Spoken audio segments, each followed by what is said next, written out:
So hello students, welcome to the physics by Arun sir. मैं Arun sir आप सभी का बहुत बहुत स्वागत करता हूँ एक बार फिर से। तो ये सेकंड लेक्चर हमारे 12th क्लास का स्टार्ट किया है हमने, ठीक है। एक इंट्रोडक्टरी लेक्चर है, जिसने अभी तक नहीं देखा है वो पहले जाकर इंट्रोडक्टरी लेक्चर देखे, ठीक है। उसमें पूरा डिटेल सिलेबस बताया गया है। उसके बाद इलेक्ट्रोस्टैटिक्स 1 से हमने स्टार्ट किया, चैप्टर नंबर 1 से, जिसके लिए हमको क्या पढ़ने की आवश्यकता है बच्चों? चार्ज, जिसको मैंने एक्सप्लेन किया था पिछले लेक्चर में। इस लेक्चर में मैं आगे बढ़ूंगा उससे। पिछले लेक्चर में कहाँ तक हो गया था ये मैं आपको जल्दी से बताने जा रहा हूँ, ध्यान से समझिएगा, है ना। अभी फिर बाद में कुछ और बातें भी करनी है आपसे, है ना। तो पहले ये देख लीजिएगा कहाँ तक स्टार्ट किया था हमने, पहले पढ़ा देता हूँ।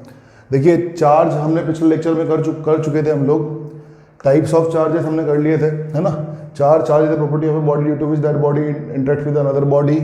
Types of charges, positive, negative. Positive proton के पास, नेगेटिव इलेक्ट्रॉन के पास। प्रोटॉन के पास प्लस 1.6 × 10⁻19 कूलम, इलेक्ट्रॉन के पास माइनस 1.6 × 10⁻19 कूलम चार्ज होता है। प्रूफ ऑफ कन्वेंशन उसके बाद पढ़ा था कि भाई इलेक्ट्रॉन के पास नेगेटिव और प्रोटॉन के पास पॉजिटिव, ऐसा कैसे? तो हमने उल्टा भी मान सकते थे, लेकिन शुरुआत से जो कन्वेंशन चली आ रही है उसका हमने प्रूफ भी किया था। एक सोडियम का एटम का एग्जांपल लिया था, याद हो तो पिछला लेक्चर देख लीजिएगा जिसने नहीं देखा है। उसके बाद चार्जिंग ऑफ द बॉडी पे आए थे कि द प्रोसेस ऑफ एडिंग और removing the electron to make the body negatively and positively charge respectively is known as charging of the body. कहने का मतलब है आप किसी बॉडी में इलेक्ट्रॉन निकालना है या फिर डालना है, उसी प्रोसेस को आप चार्जिंग ऑफ द बॉडी बोलते हो। उस इलेक्ट्रॉन को निकालने से और डालने से होता क्या है कि जब आप इलेक्ट्रॉन निकालोगे तो इलेक्ट्रॉन इसे नेगेटिवली चार्ज, ठीक है। तो इलेक्ट्रॉन निकाल लोगे तो वो बॉडी पॉजिटिवली चार्ज हो जाएगी, क्योंकि कोई भी अनचार्ज बॉडी के अंदर इलेक्ट्रॉन्स और प्रोटॉन्स होते हैं, चार्जेस होते हैं, लेकिन बराबर मात्रा में पॉजिटिव और नेगेटिव चार्ज होता है, प्रोटॉन इलेक्ट्रॉन होता है। इस वजह से अगर आप इलेक्ट्रॉन निकाल लेंगे तो वो बॉडी पॉजिटिवली चार्ज हो जाती है, और इलेक्ट्रॉन को डाल देंगे तो वो बॉडी नेगेटिवली चार्ज हो जाती है। याद रहे, हम प्रोटॉन को निकाल डाल नहीं सकते हैं, क्योंकि वो न्यूक्लियस के अंदर कैद होता है ना। तो we can only play with electrons. ये पूरा अच्छी तरह से मैंने एक्सप्लेन किया हुआ है पिछले लेक्चर में, आप लोग देख लीजिएगा जिसने नहीं देखा है। ओके, तो नेक्स्ट हमारे पास आता है methods of charging. Methods of charging मतलब आप ऐसे तो किसी इलेक्ट्रॉन को निकाल सकते डाल सकते हैं नहीं, मैंने बताया था, है ना। तो उसके लिए क्या है, कुछ मेथड्स दिए गए हैं जिनकी वजह से आप इलेक्ट्रॉन को निकाल सकते हैं और डाल सकते हैं, है ना, जिसकी वजह से ट्रांसफर ऑफ इलेक्ट्रॉन होता है ना, या ट्रांसफर ऑफ चार्जेस होता है। तो फ्रिक्शन फर्स्ट मेथड था हमारा। फ्रिक्शन मैंने आपको समझाया था, फ्रिक्शन को हम रबिंग भी बोलते थे, है ना। फ्रिक्शन मेथड क्या था? फ्रिक्शन की मदद से हम किसी भी दो बॉडीज़ को अगर जब रब करते हैं तो कुछ चार्ज एक जगह से दूसरी जगह ट्रांसफर हो जाता है ना। When we rub the surface of the two bodies, है ना, with each other, then some of the charges from one body to transfer from one body to another body, है ना। तो इससे क्या होता है, एक बॉडी पॉजिटिवली और एक बॉडी नेगेटिवली चार्ज हो जाती है ना। और इसी को हम क्या बोलते हैं? Charging of the body by friction, ठीक है ना। तो ये सिंपल सा एक मेथड था, है ना, जिसका इतने मायने नहीं है, लेकिन इसके अंदर दो एग्जाम्पल्स हैं जो IIT वगैरह में पूछे गए हैं कभी कभी। तो वो मैंने आपको बताए थे, ग्लास रॉड, सिल्क क्लॉथ, जिसमें ग्लास रॉड और सिल्क क्लॉथ को रब करोगे तो ग्लास रॉड पॉजिटिवली चार्ज हो जाएगी, सिल्क क्लॉथ नेगेटिवली चार्ज हो जाएगा। और एबोनाइट रॉड यानी प्लास्टिक की रॉड और वूल या फर को जब आप रब करोगे तो एबोनाइट की रॉड नेगेटिव चार्ज हो जाएगी और वूल या फर पॉजिटिवली चार्ज हो जाएगा, है ना। इसका मतलब भी बताया था कि अगर जब ग्लास रॉड और सिल्क क्लॉथ को आप रब करोगे तो सिल्क का कपड़ा भारी हो जाएगा। कहने का मतलब है कुछ इलेक्ट्रॉन्स ग्लास रॉड से निकलकर सिल्क क्लॉथ में चल जाएंगे, है ना। तो ट्रांसफर ऑफ इलेक्ट्रॉन हुआ, है ना। तो इलेक्ट्रॉन ग्लास रॉड से निकले तो वो पॉजिटिव हो गया, और कहाँ गए? सिल्क क्लॉथ में, तो वो नेगेटिव हो गया, है ना। तो ये चीज़ें आपको याद रखने के लिए बोला गया था। आई होप आप सभी ने बहुत ही अच्छी तरह से इनको याद रखा होगा, है ना। तो देर ना करते हुए दोबारा से मैं जल्दी से आ गया हूँ आगे थोड़ा पढ़ाने के लिए, बिकॉज मैं चाहता हूँ एक बार ये चार्ज पूरा अच्छी तरह से खत्म हो जाए तो अपन नया चैप्टर जो अपना चैप्टर है, ये फर्स्ट चैप्टर जो है, इसकी स्टार्टिंग कंटेंट्स हम देखें क्या क्या है ना, क्या क्या हमें इस चैप्टर में पढ़ना है। लेकिन उससे पहले ये चार्ज को ख़त्म करना बहुत ज़रूरी है। चार्ज के बारे में जानना बहुत अच्छी तरह से बहुत ज़रूरी है और हम सभी के लिए, ठीक है। तो आप लोग सभी चार्ज को बहुत ही अच्छी तरह से पढ़ें, है ना। थोड़ा सा डीप इसके अंदर देखें क्या क्या बताया मैंने आपको, है ना। और आगे चलते हुए बेटा, चार्जिंग ऑफ द बॉडी हम पढ़ रहे थे कि किसी भी बॉडी को कैसे चार्ज करें, किसी भी बॉडी पे पॉजिटिव चार्ज कैसे लाएं, किसी भी बॉडी पे नेगेटिव चार्ज कैसे लाएं, है ना, transfer of electron one body से दूसरी बॉडी में कैसे करें। कहने का मतलब यही तो होता है चार्जिंग ऑफ द बॉडी। बताया था मैंने आपको चार्जिंग ऑफ द बॉडी क्या होता है, यही तो होता है। तो चार्जिंग ऑफ द बॉडी कैसे करना है, इसके मेथड्स हम पढ़ रहे थे। फ्रिक्शन हमने पढ़ लिया था, फर्स्ट मेथड फ्रिक्शन या रबिंग हम पढ़ चुके थे, ठीक है ना। अच्छा, दूसरा मेथड हमको पढ़ना था कंडक्शन, जो हम आज पढ़ने वाले हैं, ठीक है। तो कंडक्शन क्या होता है बच्चों, ये कंडक्शन 11th क्लास में जो कंडक्शन आप लोगों ने पढ़ा था वो 11th क्लास का कंडक्शन था, याद है ना। हीट ट्रांसफर के अंदर जो कंडक्शन पढ़ा था, कन्वेक्शन पढ़ा था, रेडिएशन पढ़ा था, याद है। तो वो प्रोसेस अलग है, ये प्रोसेस अलग है, ठीक है। यहाँ पर ये चार्ज ट्रांसफर का प्रोसेस है कंडक्शन, ठीक है। इसमें होगा क्या, डेफिनेशन मैं आपको थोड़ी देर में बताने वाला हूँ, लेकिन आप उससे पहले डेफिनेशन से पहले आप एक चीज़ और समझ लें।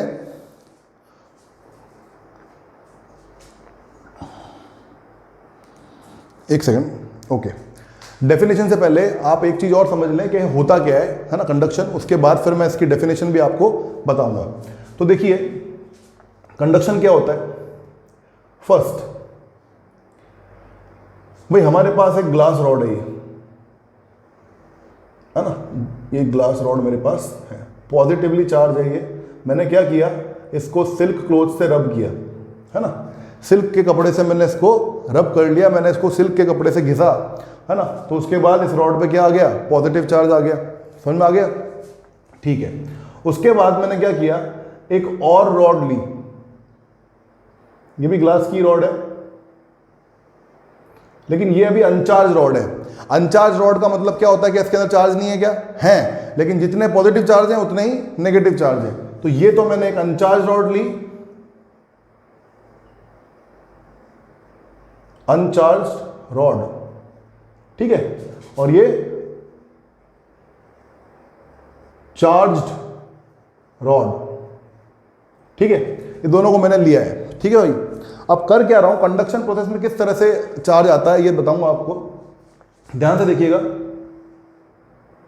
ये आपने टच किया, ये फर्स्ट स्टेप हो गई है ए। अब सेकंड स्टेप होने जा रहा है। आप क्या कर रहे हो, दोनों के दोनों रॉड को टच कर रहे हो, है ना। देखो यहां पर डेफिशिएंसी ऑफ इलेक्ट्रॉन्स है, यहां पर इलेक्ट्रॉन्स नहीं है ना, और यहां पर इलेक्ट्रॉन्स हैं तो कुछ इलेक्ट्रॉन्स यहां से कूद के यहां चल जाएंगे, असल में तो यही होगा। लेकिन हम लोग क्या बोलते हैं कि अभी पॉजिटिव चार्ज की रॉड थी, मैंने अनचार्ज रॉड एक उससे टच कराई, तो थोड़ा पॉजिटिव चार्ज कहां आ जाएगा, कूद के इसके ऊपर आ जाएगा, ठीक है ना। तो याद रखें ये हमारा बी वाला पोर्शन हो गया, हमने टच किया, याद रखें टच किया। कंडक्शन मीन्स टच करना, इंडक्शन में टच नहीं करेंगे, कंडक्शन में टच करेंगे, दो रॉड्स को टच करोगे आप, ठीक है, ओके। तो टच किया आपने, टच करने के बाद क्या हुआ साहब, थोड़ा पॉजिटिव चार्ज यहां से इस पे भी एक्वायर हो जाएगा, और बाद में आप दोबारा सेपरेट कर दिया आपने। तो सेपरेट करने के बाद क्या होगा, सेपरेट करने के बाद आपकी जो रॉड है वो लिए हो गया था, इसको भी अब सही है ना, ये सेपरेट कर दिया मैंने दोनों रॉड्स को। तो देखो ये तो पॉजिटिवली चार्ज थी सही, और ये भी क्या हो जाएगी आपकी पॉजिटिवली चार्ज हो जाएगी, ठीक है ना। तो क्या किया कंडक्शन प्रोसेस में अपन ने, है ना, ये सी प्रोसेस हो गया। ये एबीसी जो है आपके डायग्राम, ये आपको फुल कंडक्शन प्रोसेस को समझा रहे हैं कि कंडक्शन प्रोसेस में एक्चुअली हो क्या रहा है। तो कंडक्शन प्रोसेस में एक्चुअली क्या हो रहा है, एक चार्ज बॉडी लिया आपने, एक अनचार्ज बॉडी लिया आपने। चार्ज बॉडी को अनचार्ज बॉडी से जब टच कराया आपने, तो उसके बाद क्या, उसके बाद सेपरेशन के बाद क्या हुआ, जो अनचार्ज बॉडी थी उस पे भी सेम नेचर का, मतलब पॉजिटिव था तो पॉजिटिव ही आएगा ना, सेम नेचर का चार्ज अनचार्ज बॉडी ने भी अक्वायर कर लिया, मतलब सेम नेचर का चार्ज अनचार्ज बॉडी के ऊपर भी आ गया, ठीक है। यही कंडक्शन कहलाता है। तो आप सभी कंडक्शन की डेफिनेशन लिख लीजिए एक बार जल्दी से, ठीक है, जो मैं बोल रहा हूं समझा रहा हूं, कंडक्शन की डेफिनेशन आप जल्दी से लिख लीजिए। लिखिए, when a charge body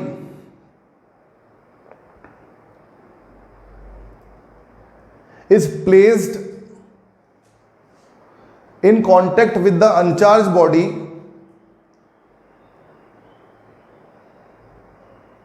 and then separated. When a charged body is placed in contact with the uncharged body and then separated, then same nature of charge, same nature of charge, same nature of charge acquired by the uncharged body. This method of charging is known as, this method of charging is known as conduction. समझ में आ गया होगा आपको? Conduction, sorry, आ गया होगा समझ में, है ना? इस मेथड ऑफ चार्जिंग को क्या बोला जाता है? इस मेथड ऑफ चार्जिंग को बोला जाता है आपके कंडक्शन। आ गया ना समझ में? बहुत ही सिंपल सी चीज है बेटा, इसमें कोई भी रॉकेट साइंस वाली बात नहीं है। एक चार्ज बॉडी ली मैंने, है ना, एक अनचार्ज बॉडी ली मैंने, तो charge body uncharged body, charge body और अनचार्ज बॉडी दोनों को क्या करा मैंने? टच। तो थोड़ा चार्ज इससे उठ के इस पे आ गया, तो अनचार्ज बॉडी भी क्या हो गई? सेम नेचर, जो इसका नेचर था वैसे ही चार्ज ये भी बॉडी हो गई, अनचार्ज बॉडी भी। इसी को कंडक्शन बोला जाता है। ठीक है, चलिए आगे बढ़ते हैं, समझते हैं कुछ और इंडक्शन को, है ना? ये समझ में आ गया होगा मेरे ख्याल से। इसको मैं रब कर रहा हूं, ध्यान से उतार लीजिएगा कॉपी में। ओके,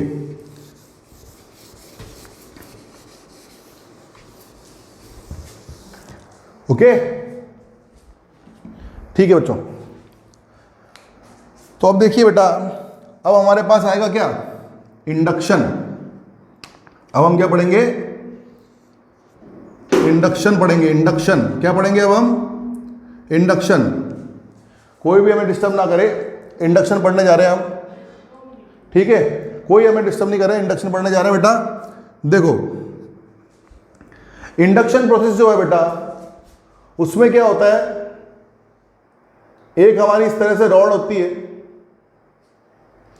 दूसरी हमारी इस तरह से एक और रॉड होती है,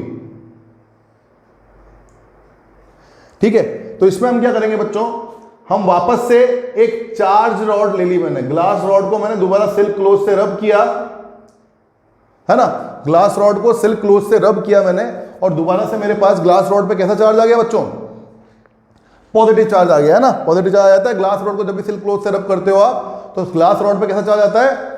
पॉजिटिव चार्ज आ जाता है। तो आ गया, ठीक है? चलिए, अब ये अनचार्ज लिया मैंने, अनचार्ज बॉडी भी ली मैंने, तो यहां लिख देता हूं मैं चार्ज और अनचार्ज्ड, ठीक है? चार्ज्ड और अनचार्ज्ड। तो इंडक्शन में देखना होता क्या बेटा, आप टच नहीं कराते हो। इंडक्शन प्रोसेस में आप क्या करते हो ना, पास में लेके आते हो, मतलब ये पास लेके आ गए आप, बस टच नहीं कराना है, टच नहीं कराना है, अरे नहीं करना है, टच इज बुरी बात, है ना? टच नहीं करना, पास में आ जाना। पास में आना बुरी बात नहीं, है ना? देखो, तो पास में आ गए अपन। अब क्या किया, ये तो ए वाला हो गया कंडीशन, चलो बी वाली कंडीशन बनाते हैं। क्या है भाई? तो ये पास में लेके आ गए आप बिल्कुल एकदम। आप देखेंगे कि मैंने टच नहीं किया है, मैं कहां लेके आ गया इसको?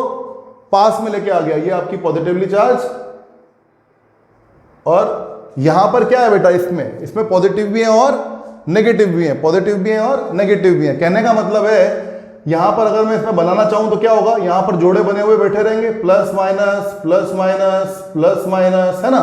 इस तरह से जोड़े, मतलब कपल्स बने बैठे रहेंगे, है ना? तो इसको उस तरह से समझने की कोशिश कीजिएगा, है ना? थोड़ा मैं समझाने की कोशिश करता हूं, थोड़ा सा अलग वे में। शादी हो चुकी है, लड़का लड़की हैं, दोनों के दोनों, है ना? कपल्स हैं, कपल्स हैं, कपल्स हैं, ठीक है? बहुत सिंपल सी बात है। अब ये लोग क्या है? सिर्फ प्लस प्लस है ना? सिर्फ प्लस प्लस है, मतलब सिर्फ लड़के लड़के हैं, मतलब, है ना? और ये कौन है पता? ये स्टार्स हैं, सलमान खान, शाहरुख खान, है ना, रणबीर सिंह, और कौन सा अच्छा लगता है आपको, है ना, आमिर खान, और जो भी है व्हाटएवर, है ना, जो भी आपको अच्छा लगता है, अक्षय कुमार, अजय देवगन, किसी का रह गया हो तो माफ करना भैया। तो ये सारे स्टार्स हैं। अब ये सारे स्टार्स यहां पर आ गए, है ना? और कहां पर आ गए? ये जो normal day to day life में जीने वाले आम लोग थे ना, पति पत्नी पति पत्नी पति पत्नी, इनके पास आ गए, ठीक है? पास आ गए मतलब नियर टू दिस आ गए, ठीक है? तो जब इनके पास आ गए तो होगा क्या बेटा, है ना? आप लोग नहीं समझोगे, आप लोगों की शादी नहीं हुई ना। देखो क्या होता है, पत्नियां will get attracted to the stars. Aamir Khan, Shahrukh Khan, सब उनके ड्रीम बॉय हो जाएंगे फिर, है ना? तो मतलब they will get attracted to positive charge. तो वो क्या करेंगी ना, अपने ही घर में, लेकिन ऐसे पास में आ जाएंगे नेगेटिव नेगेटिव चार्ज। ठीक है, दिख रहा होगा आपको, सारे नेगेटिव चार्ज इधर इकट्ठे हो जाएंगे और उस वजह से सारे पॉजिटिव चार्ज गुस्सा होके इधर इकट्ठे हो जाएंगे, है ना। समझ में आया होगा आपको, ठीक है। सारी जो लेडीज थी वो स्टार्स को देखने के लिए कि हाँ भाई और सलमान खान आया, शाहरुख खान आया, तो सारी लेडीज यहाँ पर इकट्ठी हो गई, पति लोग गुस्सा हो गए इधर इकट्ठे हो गए। कहने का मतलब है जितने भी नेगेटिव चार्जेस थे वो gets feel attracted towards the positive charge, that's why वो सारे के सारे इधर कोने में आ जाएंगे और पॉजिटिव चार्ज इधर आ जाएगा, है ना। अब जो बेचारे पति हैं, बेचारे पॉजिटिव चार्ज जो हैं, है ना, उनका क्या होगा, पत्नियां तो गई छोड़कर, है ना, तो अब क्या होगा, तो अब वो अपनी माँ के पास जाएंगे। माँ कौन सी माँ, धरती माँ। कहने का मतलब है उनको ग्राउंड कर देंगे हम, क्या कर देंगे, ग्राउंड। इस प्रोसेस में क्या होता है याद रखना, चार्ज बॉडी को अनचार्ज बॉडी के पास में लेकर आए, जिस वजह से एक तरफ नेगेटिव एक तरफ पॉजिटिव चार्ज जमा हो गया। अगर ये नेगेटिव चार्ज होती तो इधर पॉजिटिव इधर नेगेटिव जमा हो जाता। अब धरती माँ क्या करती है ना बेटा, जिसको भी जो भी चीज चाहिए होती है वो धरती माँ प्रोवाइड कर देती है ना। ये बी वाला केस है, जिसको भी जो भी चीज चाहिए वो धरती माँ प्रोवाइड कर देती है बड़ी आसानी के साथ। ये plus plus plus plus plus, यहां पर माइनस माइनस माइनस माइनस और इधर प्लस प्लस प्लस प्लस। समझने की कोशिश करना, लास्ट मेथड ऑफ चार्जिंग है इंडक्शन।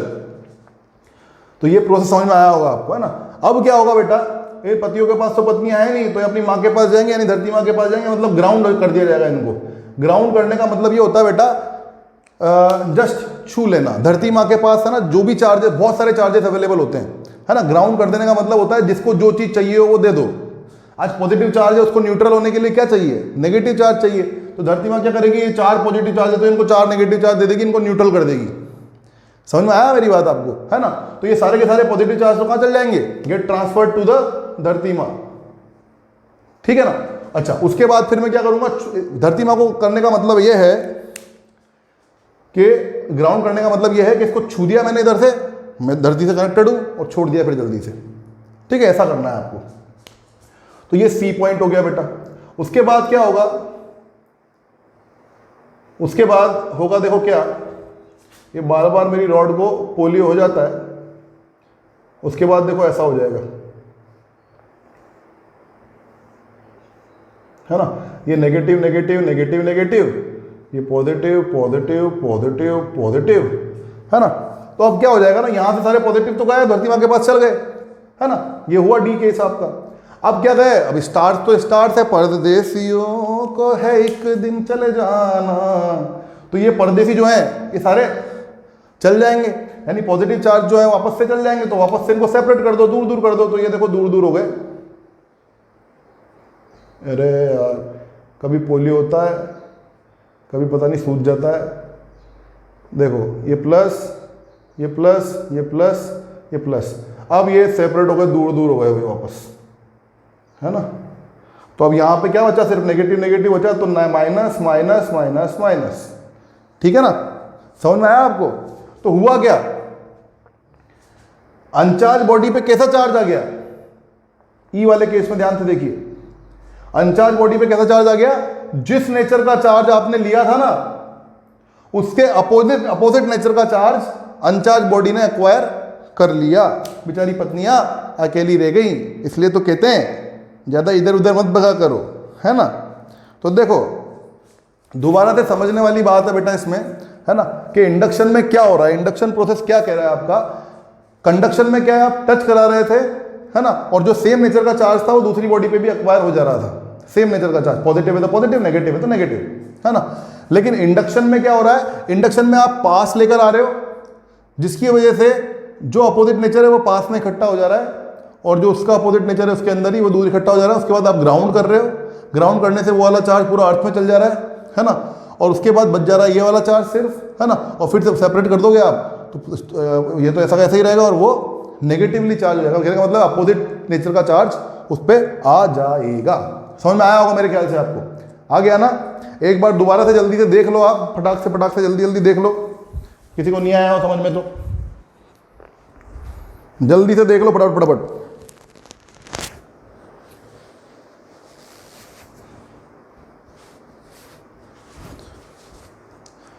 ठीक है, तो आपको कंडक्शन समझ में मेरे ख्याल से आ गया होगा, है ना। अब आगे बढ़ते हैं, मिटा रहा हूं बेटा मैं इसको, ठीक है। तो आपने तीन तरह के मेथड देखे, फ्रिक्शन, कंडक्शन और इंडक्शन। तीनों मेथड से आप कर सकते हो। अच्छा, इंडक्शन की एक डेफिनेशन और है, वो लिख लीजिए आप, है ना। अगर कभी कोई पूछ ले व्हाट इज इंडक्शन, तो लिखिए, when a charge body is placed near to the uncharge body, when a charge body is placed near to the uncharge body and after grounding and separation, opposite nature of charge acquired by the uncharged body. दोबारा repeat कर देता हूं मैं, when a charged body is placed near to the uncharged body, है ना, then after grounding and separation, opposite nature of charge acquired by the uncharged body is known as induction. समझ में आ गया होगा आपको।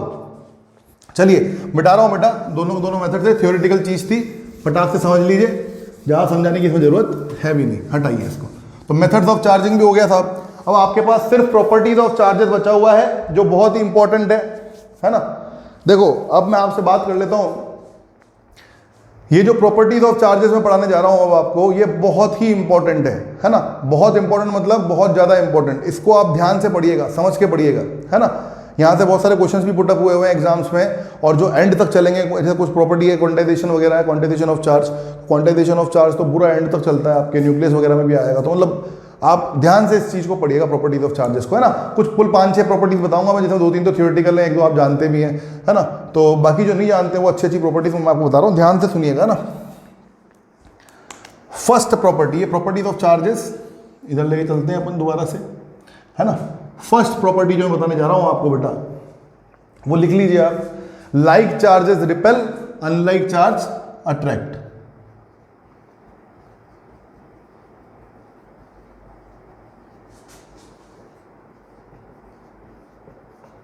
और अनलाइक चार्ज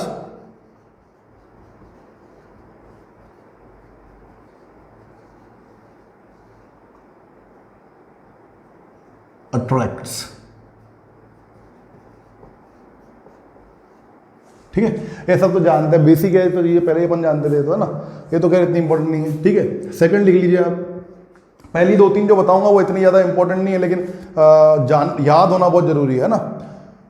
तो second लिख लीजिए बेटा कि charge always resides on to the surface of conductor।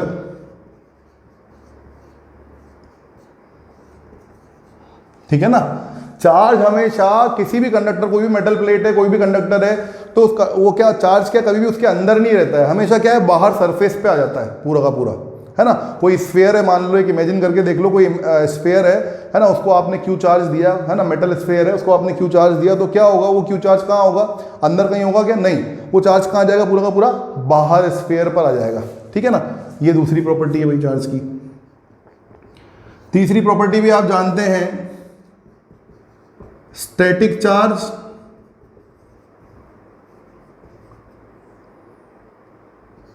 Uniform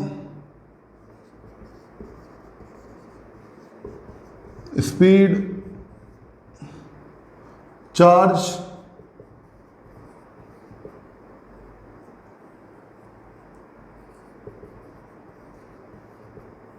ठीक है ना, और एक्सेलरेटेड या डी एक्सेलरेटेड चार्ज। जानते हैं आप, ये मैंने बता रखा है कि स्टैटिक चार्ज क्या प्रोड्यूस करता है, सिर्फ इलेक्ट्रिक फील्ड, है ना।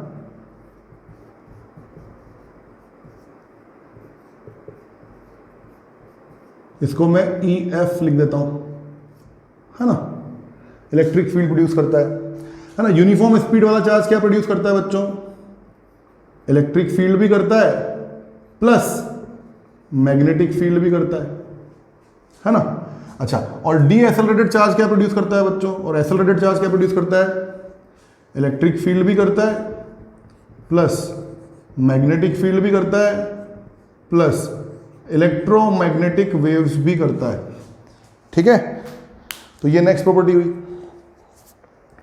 ये कराया हुआ है मैंने, है ना, पहले बताया हुआ है, इसलिए मैं इसमें डिटेल में नहीं बता रहा। स्टैटिक चार्ज अगर है, कोई रुका हुआ चार्ज है, तो वो सिर्फ इलेक्ट्रिक फील्ड प्रोड्यूस करेगा। यूनिफॉर्म स्पीड से चलता हुआ चार्ज, अब रोक तो लिया, चला रहे हैं अपन, तो यूनिफॉर्म स्पीड से चलता हुआ चार्ज इलेक्ट्रिक फील्ड भी प्रोड्यूस करेगा, मैग्नेटिक फील्ड भी प्रोड्यूस करेगा।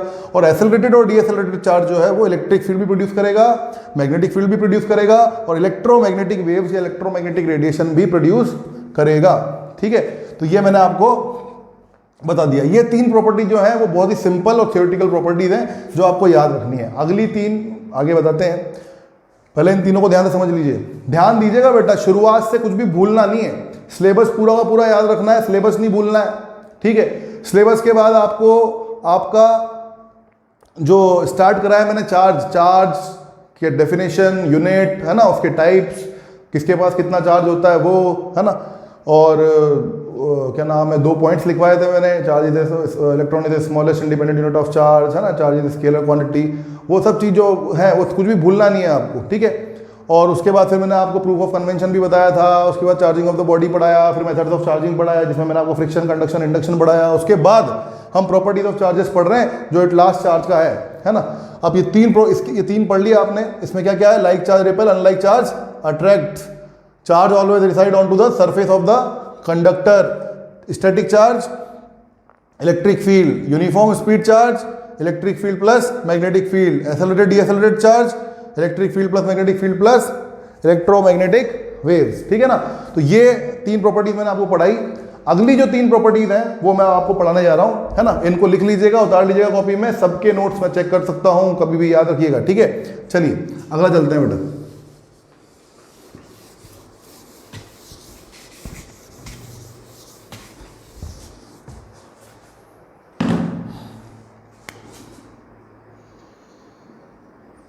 ठीक है, अगली तीन प्रॉपर्टी बता रहा हूं, जल्दी जल्दी लिखिएगा। Fourth property, additivity of charge, additivity of charge. ठीक है, एडिटिविटी ऑफ चार्ज क्या है भाई, है ना, इसमें याद रखिए charge is a scalar quantity, charge it can be added scalarly. लिख लीजिए इसके अंदर, एडिटिविटी ऑफ चार्ज के अंदर, charge is a scalar quantity. वैसे मैंने कहा था ना आपको प्रॉपर्टीज ऑफ द चार्जेस में, दोबारा मैं बताऊंगा वो स्केलर क्वांटिटी होती है। एडिटिविटी ऑफ चार्ज मतलब चार्ज को कैसे ऐड कर सकते हैं आप, है ना, तो चार्ज को आप ऐसे ही ऐड कर सकते हैं, है ना, उसके लिए कोई आपको एडिशनल चीज़ की जरूरत नहीं है, आप आराम से जैसे स्केलर चीज़ों को ऐड करते हैं उसके लिए वेक्टर एडिशन की जरूरत नहीं है ना, और ट्राइंगल लॉ का वेक्टर एडिशन, वेक्टर क्वांटिटी है ही नहीं, स्केलर क्वांटिटी होती है, तो इसको स्केलरली आप आसानी के साथ ऐड कर सकते हैं। ठीक है, तो charge is a scalar quantity, it can be added scalarly. ठीक है, चलिए नेक्स्ट जो है conservation of charge.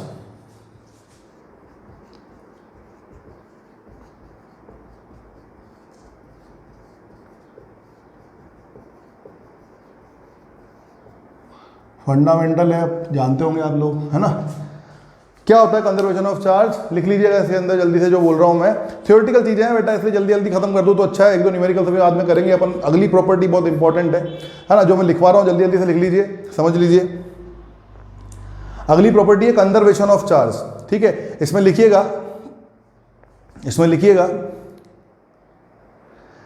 For an isolated system, किसी एक आइसोलेटेड सिस्टम के लिए, मतलब कोई ऐसा सिस्टम जिससे कुछ बाहर ना जा सके, जिससे कोई अंदर ना आ सके, है ना, for an isolated system charge can neither be created nor be destroyed. For an isolated system charge can neither be created nor be destroyed.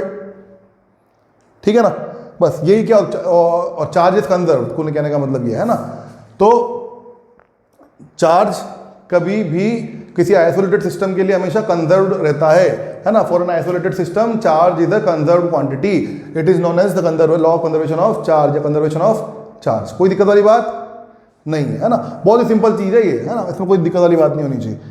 चलो अगला चलते हैं अपन। अब बेटा ये जो प्रॉपर्टी है वो लास्ट में मैंने इसलिए ली है ना, सब पे ध्यान दिया है तो, लेकिन ये लास्ट वाली जो प्रॉपर्टी है उस पर बहुत ज़्यादा खास ध्यान देने की ज़रूरत है आप सभी लोगों को, है ना। इसमें थोड़ा सा ज़्यादा ध्यान देना आप लोग, है ना। सिक्स्थ ये है quantization,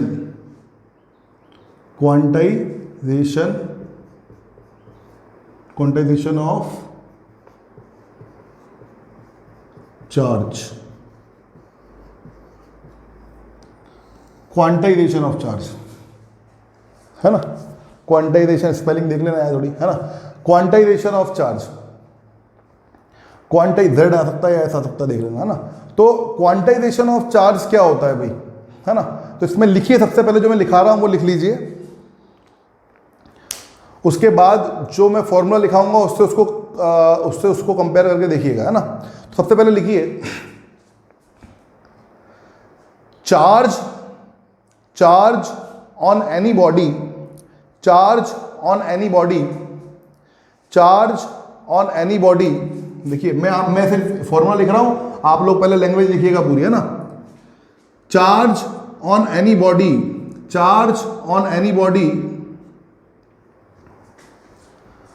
will always be equal to, charge on any body will always be equal to integral multiple of charge on electron, ठीक है। ये है सर, दोबारा बोल रहा हूं, charge on any body will always be equal to integral multiple of charge on electron. ये e क्या है यहां पर, चार्ज ऑन इलेक्ट्रॉन मतलब वही 1.6 इंटू 10⁻⁻19 कूलम। अभी प्लस माइनस को देखिएगा कि बस इतनी सी बात ध्यान रखिए कि भाई किसी भी बॉडी पे चार्ज जो होने वाला है वो चाहे प्लस हो चाहे माइनस हो, है ना। किसी भी बॉडी पर जो चार्ज होने वाला है वो इंटीग्रल हमेशा किसके बराबर होगा, integral multiple of charge on electron के बराबर होगा। इसका मतलब समझाता हूं आपको क्वांटाइजेशन ऑफ चार्ज का। इसके आगे इंपॉर्टेंट लिख दिया मैंने पहले, आप भी लिख दीजिएगा, ध्यान से समझिएगा इस चीज को, है ना। देखो किसी भी बॉडी से आप इलेक्ट्रॉन निकालोगे, है ना, तो उसके ऊपर चार्ज आएगा, इलेक्ट्रॉन डालोगे तो भी उसके ऊपर चार्ज आएगा, है ना। तो देखो किसी भी बॉडी से अब इलेक्ट्रॉन क्या होता है, smallest independent unit of charge होती है ना, मतलब स्मॉलेस्ट यूनिट है ये। मतलब आप निकाल सकते हो तो 1 इलेक्ट्रॉन निकाल सकते हो, सबसे छोटा है ना। 2 इलेक्ट्रॉन निकाल सकते हो, 3 इलेक्ट्रॉन निकाल सकते हो। क्या कभी आधा इलेक्ट्रॉन निकाल सकते हो क्या आप, समझना मेरी बात। क्या किसी फ्रैक्शन में इलेक्ट्रॉन को निकाला जा सकता है क्या आप 2.5 इलेक्ट्रॉन निकाल सकते हो किसी बॉडी से, नहीं।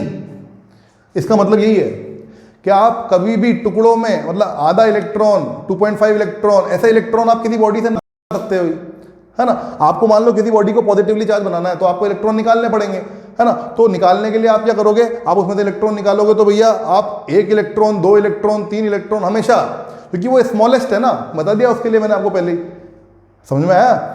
वो smallest independent unit of charge है। स्मॉलेस्ट मतलब सबसे छोटी, फिर उसके और टुकड़े अनडिविजिबल, है ना, उसके और टुकड़े नहीं हो सकते हैं।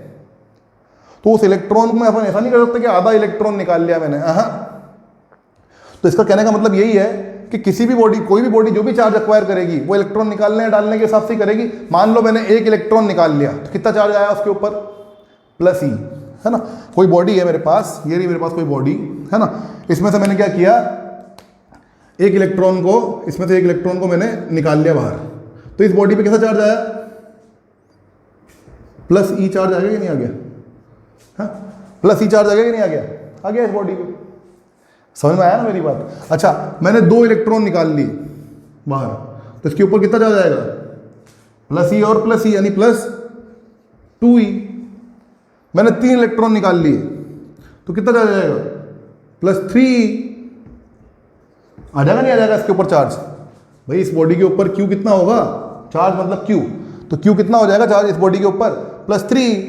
4 इलेक्ट्रॉन निकाल लिए इस बॉडी के ऊपर से, तो इसके ऊपर कितना चार्ज आएगा, प्लस 4e। ऐसे करके मैंने अगर n इलेक्ट्रॉन्स निकाल लिए, n इलेक्ट्रॉन्स निकाल लिए मैंने इसके अंदर, तो उसके ऊपर कितना चार्ज आएगा, प्लस Ne। समझ में आया ना? तो वो ये कह रहा है Q इक्वल्स टू Ne। अच्छा, निकालना ही निकालना नहीं है, डाल भी सकते हो आप, है ना? किसी एक डालोगे, दो डालोगे, तीन डालोगे, चार डालोगे, कभी भी आप आधा इलेक्ट्रॉन नहीं डाल सकते हो, ठीक है? तो ये बात हमेशा याद रखना, क्वांटाइजेशन ऑफ चार्ज यही कहता है आपको, ठीक है ना, कि आप आधा इलेक्ट्रॉन नहीं डाल सकते हो कहीं पे भी, इसको ध्यान रखिएगा, ठीक है? चलिए, तो आपको समझ में आया होगा, इसकी लैंग्वेज थोड़ी सी टिपिकल है इस स्टेटमेंट की, थोड़ी सी याद रख लेना। क्या? चार्ज ऑन एनी बॉडी, किसी भी बॉडी पर आने वाला charge on any body will always be equal to n होता है integral multiple of charge on electron which is 1.6 × 10⁻⁹ coulomb. समझ में आ गया? ओके, चलिए, तो बेटा अब एक क्वेश्चन जो मैं दे रहा हूं वो अपन सॉल्व करेंगे, एक दो न्यूमेरिकल सॉल्व करेंगे। इसको मिटा रहा हूं,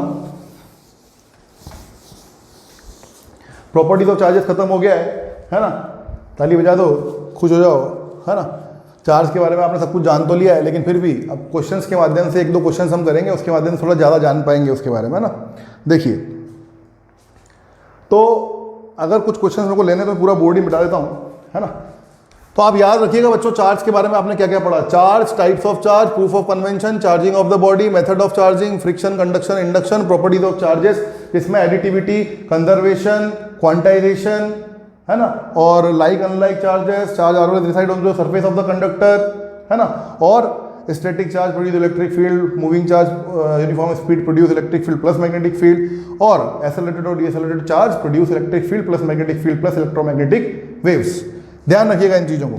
चलिए, अब एक दो क्वेश्चन लेके मैं इस सेशन का एंड करूंगा, उसके बाद अपन इस चैप्टर की स्टार्टिंग कर सकते हैं बच्चों, ठीक है? उसके बाद you will be able to understand each and everything, है ना, अबाउट द इलेक्ट्रोस्टैटिक्स। थोड़ा सा बेसिक चीज़ें कंटेंट्स लेवल पे आप सब कुछ जान पाओगे उसके बाद, है ना?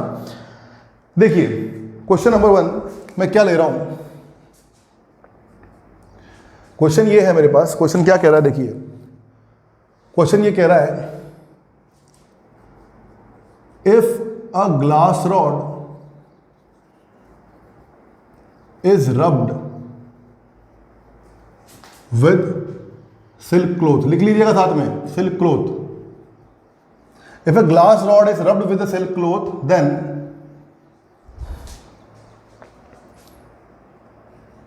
Glass rod acquires a charge plus 19.2 into 10 to the power minus 19 coulomb, ठीक है? Then find first how many electrons को ऐसे लिखते हैं, देखो, है ना, ई नहीं, ई के ऊपर माइनस, है ना, इलेक्ट्रॉन्स, हाउ मेनी इलेक्ट्रॉन्स, लेकिन पूरे लिख देता हूं, how many electrons gets transferred, second, from where to where, मतलब कहां से कहां, third, is any mass associated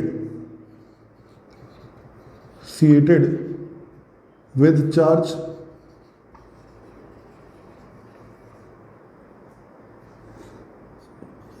If yes, how much? ठीक है?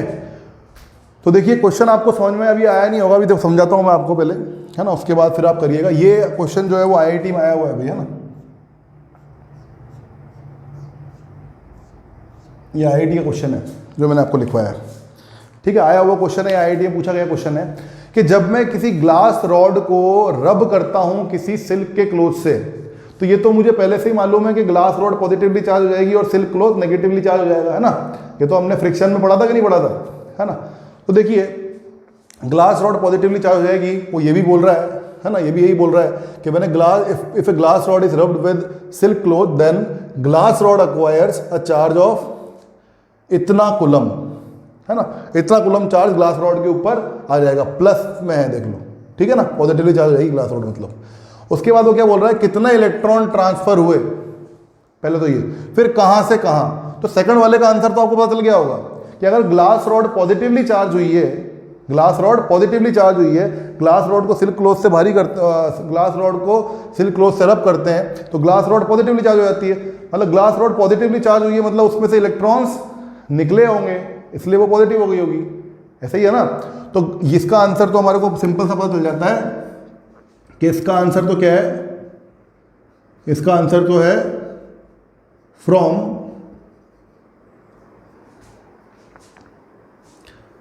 Glass rod to silk cloth, ठीक है ना, ग्लास रॉड से सिल्क क्लॉथ में गए होंगे, इसका आंसर तो सिंपल सा यही है भाई, है ना, ये तो समझ में आ गया होगा आपको। सेकंड वाले का तो हो गया काम, ठीक है ना। फ्रॉम वेयर टू वेयर, कितने electron transfer, electron negative charge, electrons कहां से कहां ट्रांसफर हुए होंगे, ग्लास रॉड से निकलकर सिल्क क्लॉथ में ट्रांसफर हुए होंगे, तभी तो भैया ग्लास रॉड पे पॉजिटिवली चार्ज आ गया, है ना, पॉजिटिव चार्ज आ गया और सिल्क क्लॉथ पे नेगेटिव आया होगा ऑब्वियसली, ठीक है ना। ओके चलो अब इस नंबर वाली से करते हैं, है ना। सबसे first, how many electrons get transferred, तो देखो कितने इलेक्ट्रॉन ट्रांसफर हुए, आपको एक बॉडी पे चार्ज दिया हुआ है, मतलब आपको गिवन क्या है ना। तो देखो सॉल्यूशन करते हैं इसका, फर्स्ट वाले का आपको गिवन क्या है, आपको गिवन ये है कि किसी बॉडी पर, ग्लास रॉड पर आपको क्यू गिवन है, चार्ज गिवन है, क्यू कितना गिवन है 19.2 इंटू 10⁻⁻19 कुलम, क्यू गिवन है आपको, ठीक है। और आपसे पूछा क्या है, कितने इलेक्ट्रॉन ट्रांसफर हुए, है ना। तो कितने इलेक्ट्रॉन ट्रांसफर हुए मतलब नंबर ऑफ इलेक्ट्रॉन्स पूछ रहा है वो आपसे, हाउ मेनी इलेक्ट्रॉन्स मतलब number of electrons, he is asking about an, ये थोड़ा दिमाग लगाने वाली बात है, एन के बारे में वो पूछ रहा है। और ई तो आपको पता है ही सही बेटा, किसी भी बॉडी पे चार्ज क्या होता है, तो वो भाई ये होता है कि भाई Q equals to n e. ये क्वांटाइजेशन वाली जो प्रॉपर्टी अपन ने पढ़ी ना, उस पर एक बहुत शानदार सा अच्छा सा क्वेश्चन हो गया, देखो, है ना। तो किसी भी बॉडी पे चार्ज आने वाला charge Q, n number of electron, e charge on electron, simple सी बात है। अपन को क्या निकालना है, एन, तो n equals to Q by e, तो एन इक्वल्स टू कितना आ गया, देखो Q कितना है 19.2 इंटू 10⁻⁻19 अपॉन इलेक्ट्रॉन पे चार्ज कितना होता है 1.6 इंटू 10⁻⁻19, है ना। तो ये 19 कट, ठीक है, ये 1.6 से 19.2 कट होएगा बेटा, पॉइंट से पॉइंट कैंसिल, है ना, 16 1 जा 16 और 3 बजा 16 2 जा, तो 12, तो n इक्वल्स टू कितना आ गया आपके पास 12, मतलब कितने इलेक्ट्रॉन ट्रांसफर हुए होंगे, how many electron get transferred from glass rod to silk cloth, 12 electron transferred from glass rod to silk cloth. तो फर्स्ट का आंसर आ गया 12, ये भी हो गया, कहां से कहां ट्रांसफर हुआ ये भी हो गया, ग्लास रॉड से सिल्क क्लॉथ पे। अब तीसरा क्वेश्चन क्या कह रहा है, सेकंड भी हो गया, है ना। अब तीसरा क्या कह रहा है अपन से, तीसरा अपन से ये बोल रहा है कि भाई is any mass associated with charge, if yes how much, ठीक है, क्या कोई मास एसोसिएटेड है इस चार्ज से, और अगर है इस ट्रांसफर्ड चार्ज से अगर कोई मास एसोसिएटेड है तो आप बताओ वो कितना है ना। तो देखो इसमें भी दिमाग लगाना, थोड़ी देर सोचोगे तो समझ में आएगा आपको, मैंने सब बता रखा है, मेरी क्लास ध्यान से सुनोगे तो आपको सब समझ में आएगा। मेरी क्लास को बहुत ध्यान से शांति से सुनने की जरूरत होती है, एक एक चीज समझ में आएगी आपके, ठीक है, क्योंकि जब मैं पढ़ाता हूं तो क्वेश्चंस के रिगार्डिंग क्वेश्चंस को सोचते हुए ही पढ़ाता हूं, है ना, क्योंकि हमको करने तो एट लास्ट क्वेश्चंस ही हैं, है ना। तो देखो मैंने बताया था जब भी आप ग्लास रॉड को सिल्क क्लॉथ से रब करते हो तो सिल्क का कपड़ा भारी हो जाता है, ठीक है, तो बोला था भारी हो जाता है। अब भारी हो जाता है सिल्क का कपड़ा, याद करना पिछले लेक्चर जिसने नहीं देखा है वो देख लें, है ना। सिल्क क्लॉथ भारी हो जाता है, सिल्क क्लॉथ अगर भारी हो जाता है इसका मतलब मास तो एसोसिएटेड है ना, और है तो कितना है, तो देख लो ना यार, कितने इलेक्ट्रॉन ट्रांसफर हुए एक जगह से दूसरी जगह, 12 इलेक्ट्रॉन ट्रांसफर हुए, है ना। तो 12 इलेक्ट्रॉन अगर ट्रांसफर हुए, ध्यान देना किसी बच्चे को मास ऑफ इलेक्ट्रॉन नहीं पता हो तो यहाँ पता चल जाएगा अभी, ठीक है। तो देखो भाई सिल्क, ये ग्लास रॉड, ये सिल्क क्लॉथ, ठीक है, कितने इलेक्ट्रॉन ट्रांसफर हुए यहां से? 12 इलेक्ट्रॉन्स हुए ना इधर ट्रांसफर। कितने इलेक्ट्रॉन ट्रांसफर हुए? 12 इलेक्ट्रॉन। तो कितना मास ट्रांसफर हुआ? 12 इलेक्ट्रॉन्स का मास, है ना। तो एक इलेक्ट्रॉन्स का मास कितना होता है बेटा, ये देख लेना। एक इलेक्ट्रॉन का जो मास है, मास ऑफ इलेक्ट्रॉन लिख लेता हूं, mass of electron is equals to 9.31 into 10⁻³ kg, ठीक है। ये एक इलेक्ट्रॉन का मास होता है। तो 12 इलेक्ट्रॉन का कितना होगा? 12 इंटू अपन को जो मास चाहिए m, वो क्या हो जाएगा? 12 इंटू 9.31 इंटू 10⁻³ kg। तो आपका आंसर ये आ जाएगा, जो भी है कैलकुलेट कर लीजिएगा, 108 कुछ आएगा, है ना, क्योंकि 12 9 108 होता है ना। तो जो भी आए देख लीजिएगा, इतना मास एसोसिएटेड होगा। तो ये तीसरा वाला क्वेश्चन भी आपका हो गया। तो ये क्वेश्चन आपको समझ में आया? पक्के से आया? देखिए एक आईआईटी के क्वेश्चन में आपको काफी कुछ पता चल गया। आपसे उसने क्वांटाइजेशन ऑफ चार्ज लगवा लिया, आपसे उसने मास एसोसिएशन के बारे में पूछ लिया, आपसे उसने कहां से कहां चार्ज ट्रांसफर होगा वो चीजें पूछ ली। तो आपसे चार्ज के बारे में बहुत इंफॉर्मेशन उसने एक क्वेश्चन के माध्यम से ले ली, इसलिए आईआईटी क्वेश्चन अच्छे होते हैं, ठीक है। तो देखिए एक सिंपल सा क्वेश्चन जो जनरल क्वेश्चन है वो एक और पूछ लेता हूं मैं। ये सब आपका हो गया होगा, कॉपी कर लीजिएगा इसको जल्दी से, है ना। नेक्स्ट क्वेश्चन पे बढ़ रहा हूं मैं, ओके, इसको रब कर रहा हूं।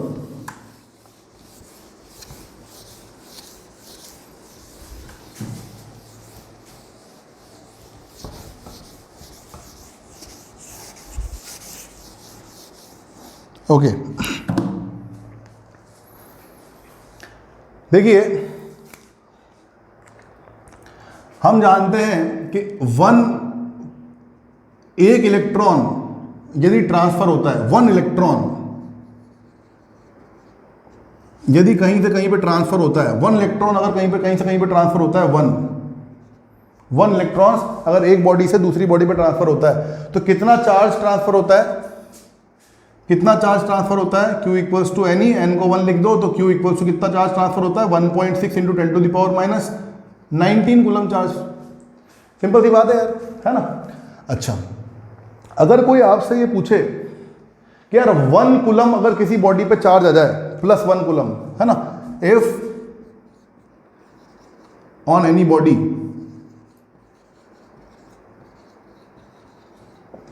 There is a charge of 1 coulomb, then how much electrons +1 coulomb है मान लो, है ना, किसी बॉडी में +1 coulomb आ गया, तो यानी how much electrons gets ejected from the body।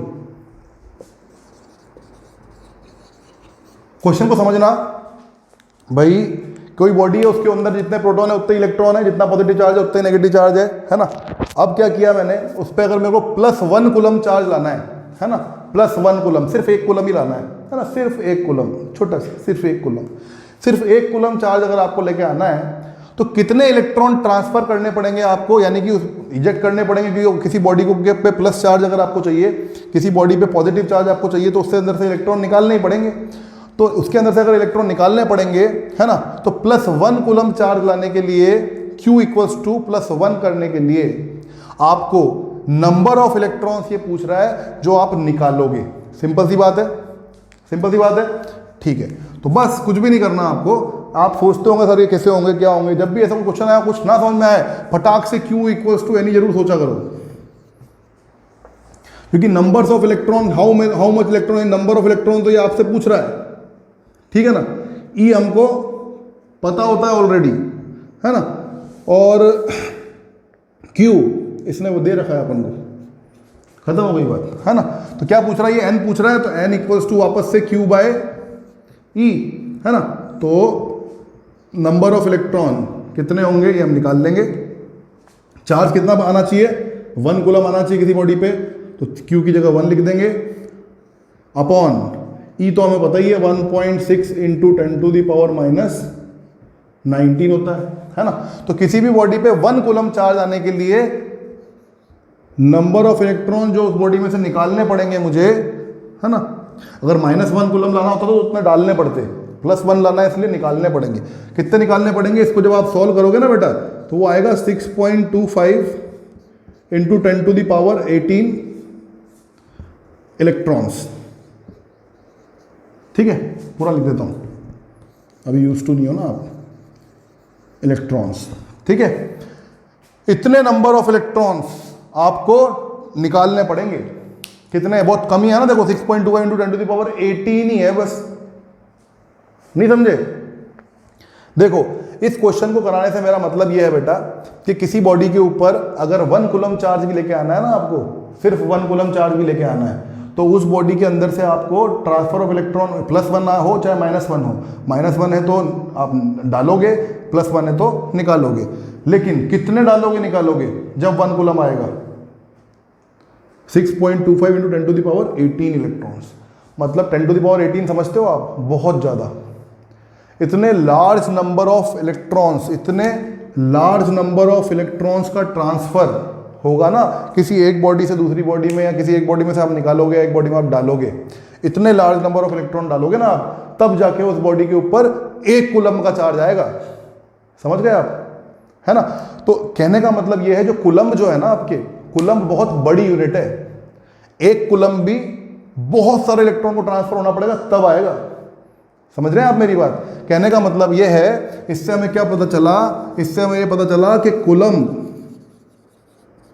Is very large unit. सबसे लार्जेस्ट यूनिट तो फेराडे होती है ना। लार्जेस्ट यूनिट भी लिख लो आप, लार्जेस्ट स्टार पॉइंट और लार्जेस्ट यूनिट ऑफ चार्ज, है ना, वो होती है 1 फेराडे,